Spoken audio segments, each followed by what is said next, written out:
always surmised the probable retreat by Maxwell and Conway at Oak Tree Road. Today's Revolution Walk has a different route. We don't disagree that this one route was used by the British leaving Oak Tree Road toward the ash swamp. However, a few elements led us to our conclusions as we found no definitive records.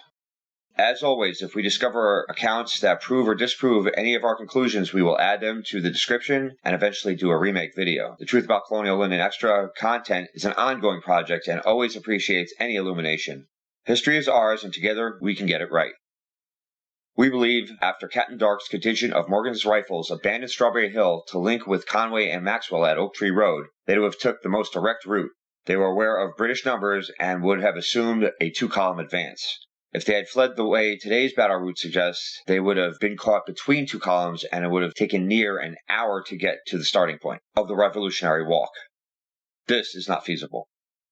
If the British pursuit didn't directly follow and marched south almost an hour before continuing the pursuit, two things would have been uncharacteristic of Cornwallis. First, he would have backtracked to cut the distance between himself and Howe in half. Since they were unsure where the bulk of the Continentals were located, this would severely limit the effectiveness of a pincer maneuver. Second, they were already approximately 2 hours behind schedule. Cornwallis would have to assume the rebels were aware of the overall troop strength and general direction. Also, he knew that there were American units across the Warrior River in today's Linden, a couple miles away.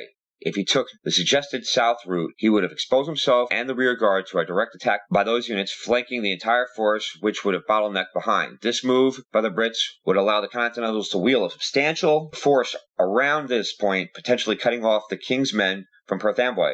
Yes, unlikely and not feasible given what we know comparing the two forces' strength in hindsight. Nevertheless, Cornwallis couldn't be sure, and this positioning would negate the goal of Howe's strategy fundamentally, as most likely pursuit was due west and turn south along Oak Tree Road. This brings us to our next surmised probable move.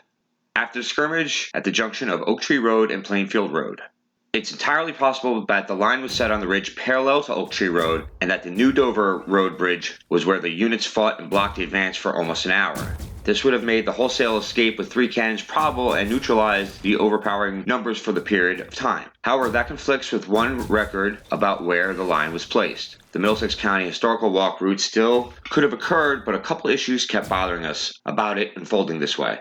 Then we found a couple circumstantial instances that would rather support the events happening the way we chose to present this part of the battle. Let's examine, and I will explain our conclusions.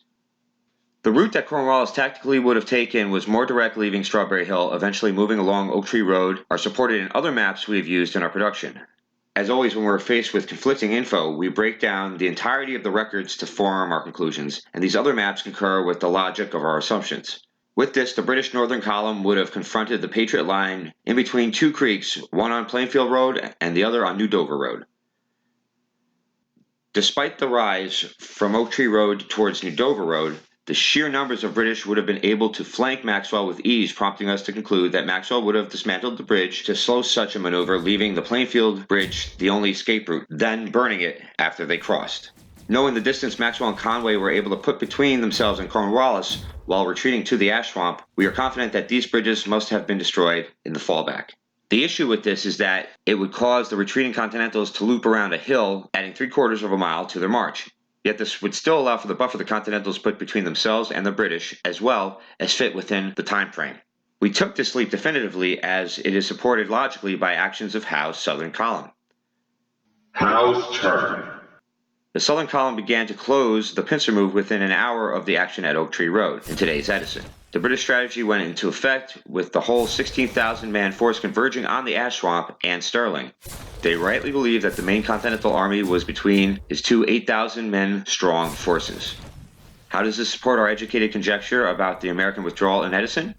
As Howe began to move west, scouting units would have fanned out from the march in a crescent, gathering field intelligence to identify the location of Washington's army. This was necessary to employ the British plan of trapping the Americans between the two columns, to surround, or, as happened later, set a pitched battle with Washington's army. If Maxwell and Conway took the most direct route to Stirling, despite all the challenges to do this course we've already discussed, Howe's northern scouting party would not have witnessed the retreat of Conway and Maxwell. Rather, they would have saw nothing and perhaps continued on the route. Or the scouting party may have ran into Cornwallis. The Americans crossing the Plainfield Road Bridge and looping around the high point, the century-later site of Edison's workshop, would have been in a position Howe's reconnaissance could have discovered, and quickly rode back to the southern column, alerting Howe to turn and attempt his trap. The info could have been relayed by Cornwallis to Howe, but there are two problems with this. A Cornwallis courier would have taken more time, and even more damning, Howe would have known that this wasn't the main force, and would have been likely that he wouldn't have fully closed here, and would have taken a wider, arcing route around the ash swamp to try to beat Washington to the Watchungs. A competent career redcoat general like Howe would have realized that Washington meant to slip out of a pitched battle and take his chances holding the mountain. Since this didn't occur, it is highly probable that the northern scouting party of the southern British column did witness the rear of Maxwell and Conway, therefore supporting the evacuation route we presented. Back to Cornwallis's pursuit. The Middlesex County historical route at this point no longer diverges with other accounts. It seems very clear that Cornwallis continued over the New Dover crossing, then took the more direct route to the ash swamp.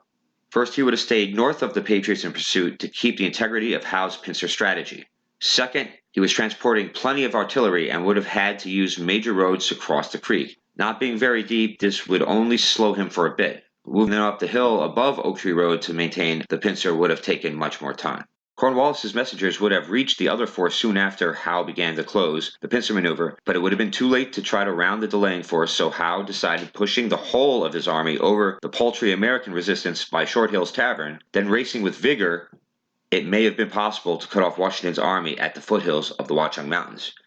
This, by all estimations, was certainly the correct next move, but the next skirmish would be anything but probable.